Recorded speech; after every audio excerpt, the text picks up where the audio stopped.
Hi, Andy. Well, firstly, Paul, thank you so much for joining us. We really do appreciate it. I shall now put down the microphone and we'll let you get on with your fantastic presentation. Thanks, Paul. Thanks, Andy, and thanks everyone for having me. Sorry I can't be there with you. Fortunately, my passport expired, so hopefully you enjoyed the presentation. I'm going to go into it right now. So let me... just quick background about me. I joined the NEOM project, specifically Trojena, about 10 months ago. I used to work 4.5 years at IBM as a global lead for engineering construction operations. And previously in manufacturing and construction real estate, I've done lots of work for ISO and SEN. Most recently, there's published a document called Apollo Protocol about unifying digital twin and looking at across the different sectors and on how different sectors can learn from each other. So that's a bit about me. In terms of my presentation, I'm gonna take you through a few slides about what Trojena is, where it is. Then I'm gonna talk about the tech and digital department I lead within Trojena, what we do, what we focus on, and I'll show you some use cases. I will also talk a bit about how I believe in standardization and what we do around standards, how we work with because we are clients, so how we set the environment to enable our contractors, our multidisciplinary consultants to work with us and deliver. And at the end, I'll just summarize it and just talk about the roadmap we have, because one of the things on the project is that we do put in place things as we go. So it's very challenging, but very exciting. So let me dive into it, shall we? So a bit about Trojena. So Trojena is in the Saudi Arabia, so it's close proximity. We are about 2 hours, 1.5 hour drive from Jordan.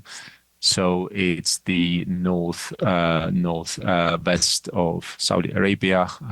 It's generally cooler climate than the rest of Saudi Arabia. The way the project is being built is about 2,200 above the sea level. The climate, therefore, is generally cooler.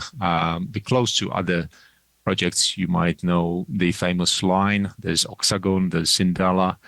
There's been lots of announcements of Gulf Aqaba most recently, and the Trojena project is split into about 6 clusters.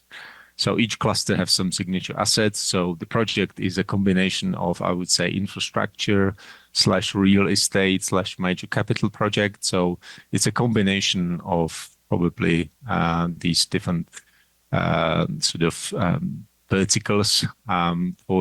Just to give you an idea, the project itself is about 60 to 70 square kilometers. So it's about probably the size of Netherlands and Belgium combined, building from scratch in a very challenging environment. Some of the clusters, like I said, there's a gateway cluster, which has some assets like World Mirage, we call it, it's a visitor center. Then we have a fun cluster with a ski village in there, a Relax, which is lifestyle sort of management resorts combined with some residential.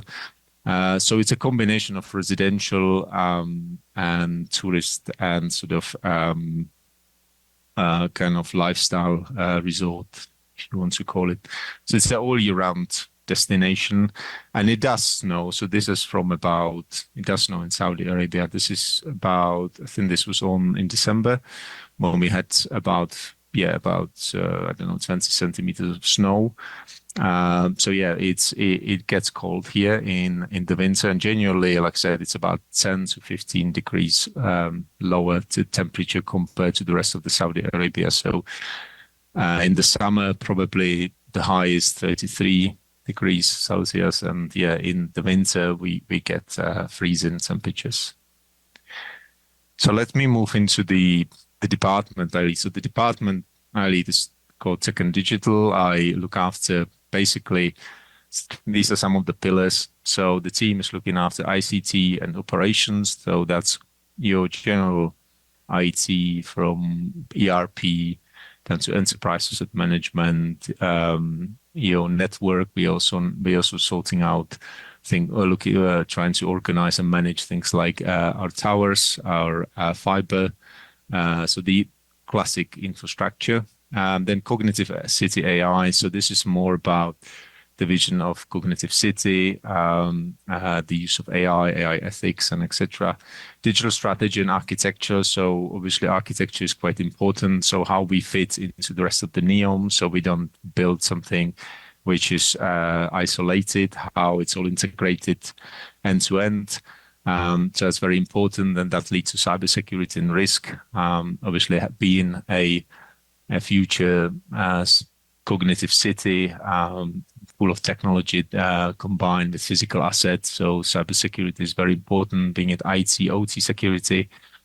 So that's a big topic. And then we have also one of the pillars is what's called product services. So how we can productize some of the opportunities and the experiences for visitors, how we can make a product, how we can work with partners like IBM, like Microsoft, like Dassault and others, and build some product and services. And then last but not least, change and transformation. So one of the challenges we face in here, because we have lots of different consultants, lots of different contractors, even internally, different backgrounds. So everyone is used to work their own way in the previous businesses. So it's very important the change management and transformation and making sure that everyone is on the same page as when it comes to from the likes of document management down to cybersecurity, but down to understanding what we want at the end from Trojena and how we want it to look like.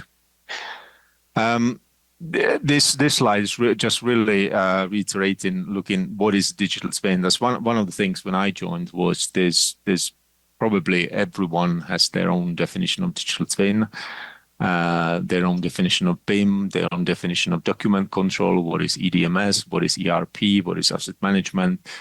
So what I'm highlighting digital twin is because we believe the digital twin would be one of the major pillars of the future operations of Trojena. And I put this one up because most recently, I think it was about 6 weeks ago, I saw IEC presented or published standard, which actually looking at the definitions of digital twin and the different systems. So I definitely recommend to look at it. Finally, we have, as an industry, a definition on what is a digital twin and how it can be used. And in terms of the standards, I'm a big believer in standards, and these are some of the stats from British standards. And I think there's one of the stats which really stacks up is that an overall 8.8 billion pounds in value of standards to the UK economy was delivered over the last 10 years. So standards do have its own place. Things like ISO 19650, specifically around BIM, don't mean as a tool as a BIM, but information management, information security, but also quality and safety. So I think these are very important standards for my department and genuinely in Trojena, and how we try to demonstrate that the technology is here just to support. And one of the things I always kind of bring up with my business or with other businesses is it's important to understand the purpose, why we want this technology, why we want to use, what we want to achieve, and then start looking at the technology later, how the technology can support it. And quite often I see it vice versa. So just mentioning on that, and this is just highlighting the standardized process we're trying to kind of impose, explain the businesses, who's a business owner, what's the difference between business owner, product owner, how we need to collect the as designed to as built, or the as built information throughout the whole process of the stage gate reviews, how stage gate reviews need to be conducted, So it's very important. It's high level, but it's very important. And each bubble, then we have lots of details in each bubble. And ultimately, we want to be able to have proper digital twin, if you want to call it asset twin, but basically being able to operate the different assets, looking at different simulations, and obviously improve overall operations and the OpEx of Trojena. So it's about data and information, and this is only just a high level enterprise architecture, just to demonstrate the complexity my team is dealing with, from the infrastructure platforms, like I mentioned before, down to the vision. So we also are tasked to connect the visions of the leaders, the vision of the different cluster leaders and their assets with the infrastructure, understanding what are the enabling platforms, where are the potential risk, where are the potential cybersecurity risk. And what I want to also show here is there is no one-stop shop solution. You see a lot out there, different vendors claiming we have smart city in the box, we have solution in the box, all in one platform. It's never gonna be one platform.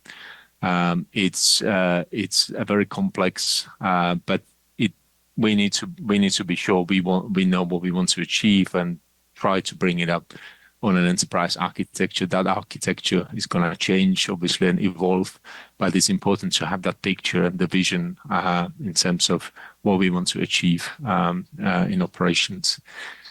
Let me move to some of the use cases. So like I said, I prepared a few use cases, what we do from a perspective on design reviews, how we help our design managers, development managers, multidisciplinary consultants to understand the context of the complexity, the context of design, and try to bring that all together with drone footages as well. So from a perspective of, can call it NEOM Twin, the vision we brought in, and I've been very passionate about, is that we need to enable all the regions to feed each other. It's not going to be one twin. It's not going to be one big platform, but it's all about interoperability and how we can leverage, obviously, the different assets and how we can combine. But yeah, the interoperability is the key. And then there are many interfaces. So like I mentioned, design review, marketing content. Straight away when I joined, we managed to save enormous amount of money on generating marketing content for videos, because if we have the assets, we own the assets, we can generate all we like. We can generate marketing content. We can look at how we pixel stream, how we can do a immersive war room time, how we can use also some of the assets in the sandbox. So we experimenting with these different use cases for different users, because there's many users, from the sales, marketing, down to construction projects, operations, progress reviews needs to be done as well. I'm gonna play an example of a UI which was built for Oxagon, which is one of the projects, as I mentioned earlier, and how we basically draw in from different data sets. So being it Aconex as our document control common data environment, we also have contractors using their own ACC, so that's Autodesk Construction Cloud, GIS as well.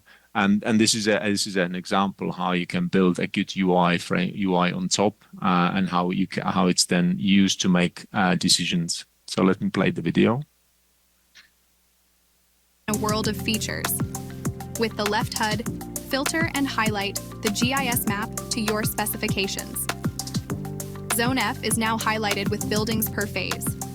The bottom HUD showcases dynamic charts based on your map selections. Interact with selections on the map to filter the data on bottom HUD based on highlights.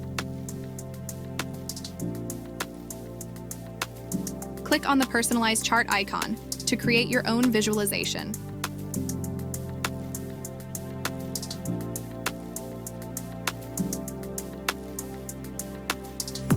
Activate Info icon to view information while hovering over specific assets. You can see available BIM assets within the map.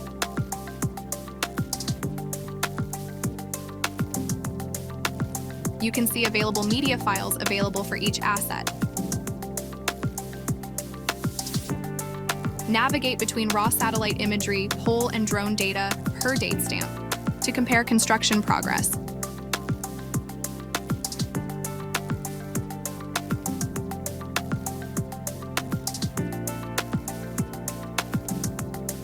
Elevate your experience with the power of the immersive experience.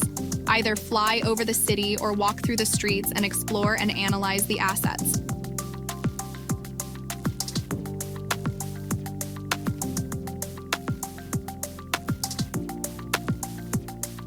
Discover mobility routes, measure distances, and pinpoint places with place marks to validate the master plan and identify areas of interest for your project. Your actions aren't transient. Save them as projects and foster collaboration by sharing them. So it's a good example of, we don't want the teams to be switching between the applications and try to search. So it's really a good example of how you can build a UI and draw data from different sources, and also bring in things like live CCTV footage and use it for multiple purposes. Another use case is, this is our head office in up here in Trojena. And what we wanted to test is the integration. It's with a company called Invacare, and looking at how we can start integrating, obviously, SCADA systems, BMS systems, how we can link that with the as-built information and doing analytics improvement to operations. So bringing that more into life, understanding, looking at asset information requirements, so we can feed that back to contracts for, obviously, the rest of the Trojena. The next use case is what I'm going to play is what this was done for recently for our for presentation of Trojena to the CEO of different businesses, construction businesses, and it shows the fly through the actual virtual twin we built. It's not a marketing video. It's built out of the actual assets, the architectural, combined architectural drawings with the landscape architect as well, bringing 4D models and some drone footage as well. So it's basically takes you through the different assets I mentioned earlier. If you remember, I talked about the different clusters and different assets. So this is the Mirage, which is the asset, which is kind of the visitor centers with the vault. Then it's the video flies into the vault, where we have decent details already of the different architecture, but also construction models. And the idea here was to present and understand for the users the scale of the project, but also then bring in drone footage. So where currently we are on the progress of this drone footage, it's probably a few weeks old now. How you then demonstrate and use the 4D, so how we can bring in data from P6, how we can bring in the data from Aconex as well, and combine it with architecture model and deploy it on the Unreal Engine. So it's a good example how, if you combine different data set, you clean up the models, how you can present the project in a different way, and makes a big difference. We used it for with presentations, like say, with different contractors, with MDCs, and it helps them to understand where things are. It helps them if we need to look at, for example, things like mobility journeys, where the roads would go. This is the progress of the lake, which basically is been ongoing for over a year now. Then we also show you the bow as well, how that is, and the dam, how it's been built. So there's a 4D model of that. What you can do here as well is start looking at simulating the different shading, and mainly also you can start showing the experience. This is the example of the model. So it's again, is reusing the same information many times rather than sending it to agencies, to marketing agencies, or to architects, or to 4D modelers, and paying probably for the same data 3 or 4 times. So we try and really to look at that, being efficient in capex and from a capex and opex perspective, and how the technology can enhance that and the work for the design managers. So this is slope residences. This is the famous, this is the Chedi Hotel, which is the kind of resort. And again, this is the drone footage from the site, and then we bring in that the not full 4D model, obviously, but yeah, the simulation of the build. But you can see it gives you the idea of the scale. You can see in the on the horizon Gulf Aqaba. This would be the ski slope, the ski village, and again we bring in the model there, how we to simulate and combine with the drone footage. So that's gonna come through soon.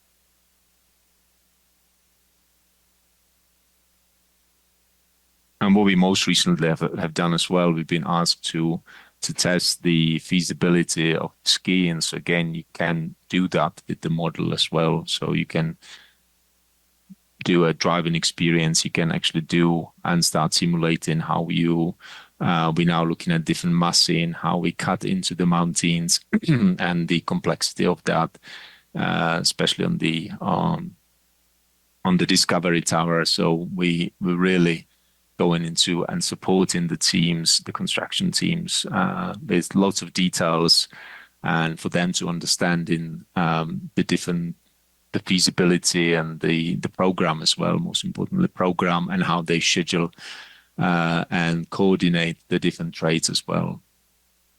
And so now it's just gonna take you through some of the rest of the assets we have in there. To the observatory. And then that's the Cosmic Gate.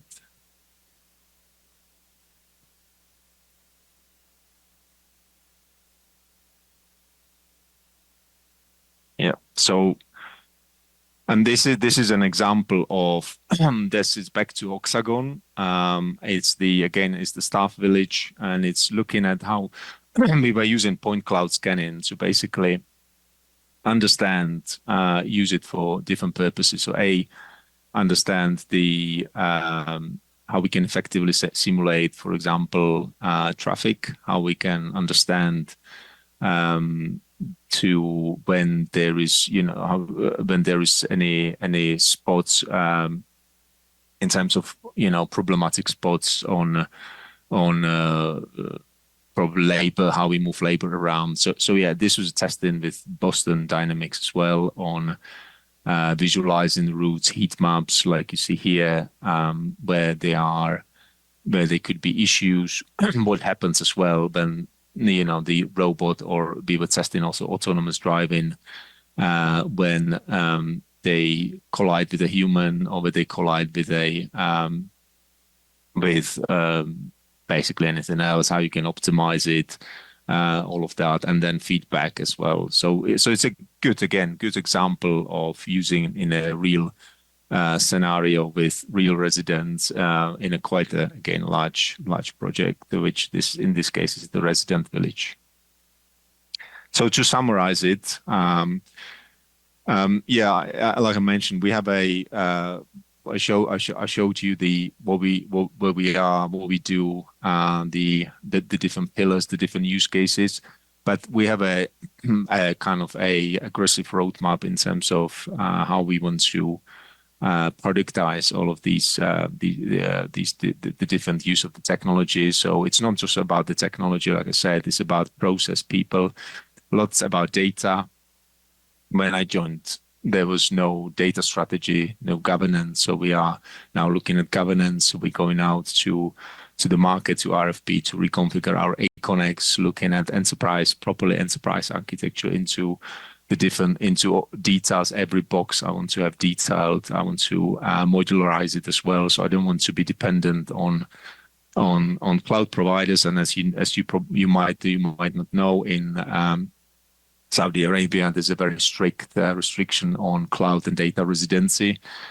So right now we only have a choice of Oracle Cloud and Google, but we now know AWS and others are coming soon. So we need to have a cloud strategy. We need to understand how we implement it. We need to understand how we train the different users, because without the users, we can have systems, we can have technology, but if the users don't follow it the way we want them to follow it and use it, we will be, what you say, mess in, mess out in terms of the data. So yeah, it's an aggressive and a roadmap, but yeah, that's where we are. And the price is massive, yeah. So it's all about the efficiency, sustainability, looking at how we can also innovation is a big part of my team as well. I have a person specifically looking after innovation and try to test and use cases, combining the different vendors, but also testing the different vendors. Quite often we see vendors are selling us propositions and solutions, ready-made solutions, but then you find out they're probably 20% there, and they kind of selling you where they might or they want to be. So that's kind of is the part of the project. Data and standards. Very important, because without the data and this solid foundation of data which needs to be secured, we won't be able to achieve much, and we will basically just have nice pictures, nice images, nice videos, and nice visions. And talent and skill, that's obviously one of the global issue. There's a shortage of skill and talent. And at the end of the day, ecosystem, I'm a big fan of ecosystem, big fan of working with others, learning from others. So that's how I've been working last 15, 20 years, really, is collaborating with different stakeholders, ecosystems, visiting conferences like this one, and talking to others, and just sharing the knowledge, lessons learned, and trying to lead by example. So break out of the old ways of thinking, can't be done. It's difficult, but yeah, how we address how we can improve overall as an industry. And so thank you for your time. I hope really you found it interesting. It's only a bit of my day-to-day work. It can be much more boring about filling RFPs and reviewing, scoring vendors, but yeah, there's an exciting bit which you've seen a glimpse of it. So feel free to get in touch with me, and I'm open for any questions if you still have a time.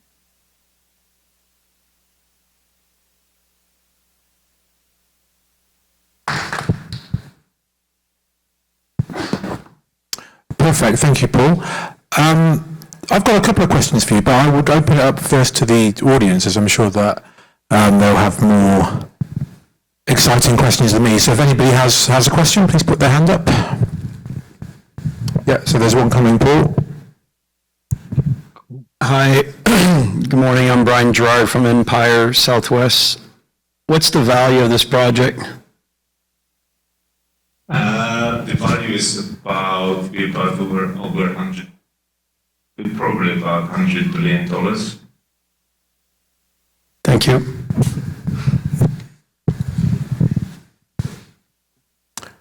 Does anybody else have a question for Paul? Yeah, at the front here, please, Steve.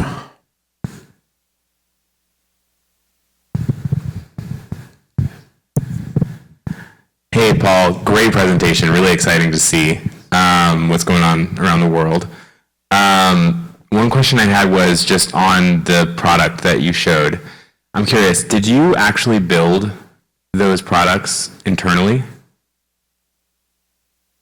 Some of it, for example, the Hexagon UI, yes, we built that. That's been built internally. The actual I don't want to call it digital twin, but the actual virtual twin, that's just basically models which been cleaned up and using Unreal Engine. Again, that was built something internally, something we use consultants like Squint Opera and others to help us to build it. And then the robotic platform, that's been built basically with IBM. So we've been working with IBM on that, but also on the language as well, how we can translate some of that into a automated, so you can speak in our language and how that is translated to the programming language. So that's been probably work over a year with IBM. Cool. Yeah, no, I can't even imagine how difficult it was to even conceptualize a lot of that stuff. So props to you guys.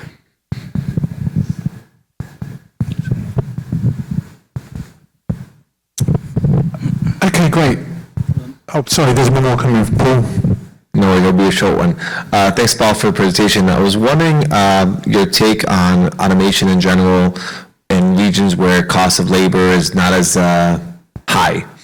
Here in the U.S. and in other regions, we do have a short labor, but also the cost of labor is really high. So in regions, I would assume in Saudi and in the Middle East, you can find talent that are not as expensive. For example, from Trojena perspective, it's a lot about the health and safety piece. That's a big topic. So a lot is being used. For example, I'm shown that every heavy machinery here over 3.5 ton must be tagged, and we know where every digger excavator is positioned. So then every labor is tagged as well, and we can prevent some serious accidents and stuff. And from automation perspective, it's more what we're looking at more is some of the automation would be built around more like I don't want to say the back end office, but lots of that would be now initially back end office. In terms of the labor, we tested. We have a big facility here for 3D concrete 3D printing, so we've been testing some of that as well, because one of the challenge here would be the supply chain. Really, so how the supply chain, how you get supply chain here. So some of that is being looked at, but I would say automation from a perspective of some of the initial on deliveries. For example, we now have we tested in our Star Village with this robotic platform, automated delivery of food and collection of laundry and some of that stuff. The problem is, with lots of the stuff is although you would have thought it's much more mature, but it's not mature. We have instances where the robot crashes because of suddenly there's a bin that comes up and then it detects a tree or a bush and then it just crashes or it just stops working. So you can't have this on the construction sites. So that's what we're trying to do, is to do the test within the test a lot within these Star Villages. But to answer your question, it's probably a mix. There's a shortage of labor as well in terms of the skillful labor. Some of the stuff is a problematic. So it would be a combination of finding labor, but also looking at how we can use automation or more likely tech to improve initially the back end office and the communication and some of the automation between back end and front end office, specifically like signing off the deliveries, signing off, making sure that the designed material that's what's being delivered. So that's kind of small steps, basically. Thanks, Paul. Maybe one question or two questions in one here. So do you have an idea of how many assets in total would be on the site throughout the life of the project? And then just given the size of it, like fascination around the size and value of the project and the thousands of subcontractors involved, how are you creating efficiencies around those assets? I mean, like construction machinery of various types. Yeah. So from from asset perspective, so physical assets, you could see some of the physical assets, but we have, I think, for example, on the vault itself, you would have probably about 500 or 600 keys, plus you would have a mix of residential, so there would be thousands of assets in terms of physical assets. And in terms of question around the construction, for example, construction equipment, stuff like that. Yes, there's the way it works right now. I think there's NEOM works with the big manufacturers, for example, with Caterpillar, and then how Mercedes, and how we get them in and how we work with them and it's basically all about the planning. So we're trying to also simulate how we get the labor to the site. So just to give you an idea, I think this year we will have around 20,000 workers within the next two months to be basically moving around these assets from their start villages. So one of the things we're trying to do is we have a reality capture where we basically are able to look at in near life, can bring it into every probably 10 minutes and understand what's happening to the site and how we get them most effectively to the site, from the site, and that's only the labor, and then how the likes of excavators are moving around as well. So there is also simulation, for example, on the lake, how that is being excavated, basically every minute, how many cubics get in and out, and then that's being analyzed on a weekly basis as well to optimize that. And we can only do it because every excavator is being monitored and is being tagged, and we know where it is, and we're analyzing. We're testing with a company called Tinzo as well. We're testing how we can optimize their routes as well, and then use a bit of machine learning on understanding how we can improve that on a daily basis.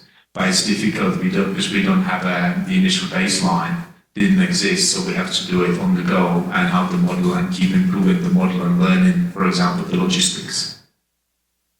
Okay, that's amazing. Thank you so much, Paul. I'm so happy that we managed to get you up there. That's been a really great presentation. I know it's getting late in Saudi Arabia, so we should say good night to you. Thank you. Thank you, Paul. Enjoy the rest of the conference. Take care.